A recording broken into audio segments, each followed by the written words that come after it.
নীতিমালা না মেনেই চলছে নওগাঁর অধিকাংশ ক্লিনিক ও ডায়াগনস্টিক সেন্টার। অস্বাস্থ্যকর পরিবেশ, নেই স্থায়ী চিকিৎসক, নার্স, অনুমোদনও নেই অনেকগুলোর।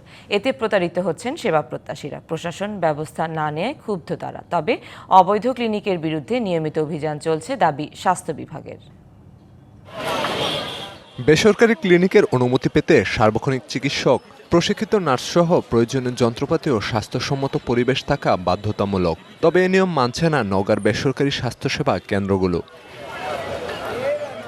ব্যাঙের ছাতার মতো গড়ে ওঠা ৩ শতাধিক ক্লিনিক ও ডায়াগনস্টিক সেন্টারের বেশিরভাগই চলছে স্থায়ী চিকিৎসক ছাড়া।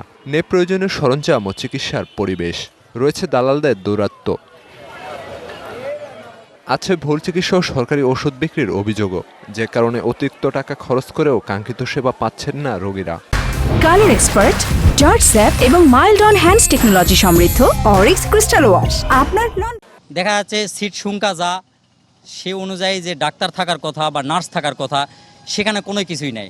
চিকিৎসা সেবাকে নিয়ে ব্যবসা শুরু হয়ে গেছে কসাইখানার মতো। আমরা সাধারণ লোক মেডিকেলে গেলে ওষুধ পাই না, আর ওষুধ ওই খাল ডোবায় পড়ে থাকে নাকি। প্রয়োজনীয় শর্ত পূরণ না করে এসব প্রতিষ্ঠান চলার পেছনে স্বাস্থ্য বিভাগের দায় দেখছেন স্থানীয়রা। তৎকালীন যে প্রশাসন, এখনো সেই প্রশাসন বহাল আছে। দুই একটা পদে হয়তো বা পরিবর্তন হয়েছে, কিন্তু পুরো প্রশাসনটাই কিন্তু সেই দুর্নীতির সাথে সংযুক্ত।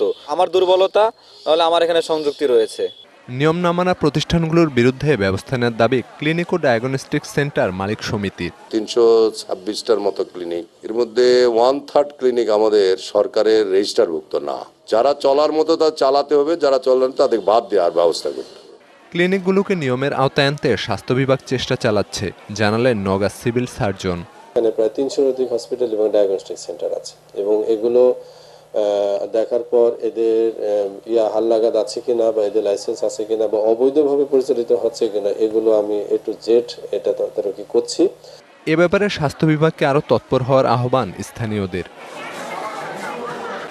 DBC news desk.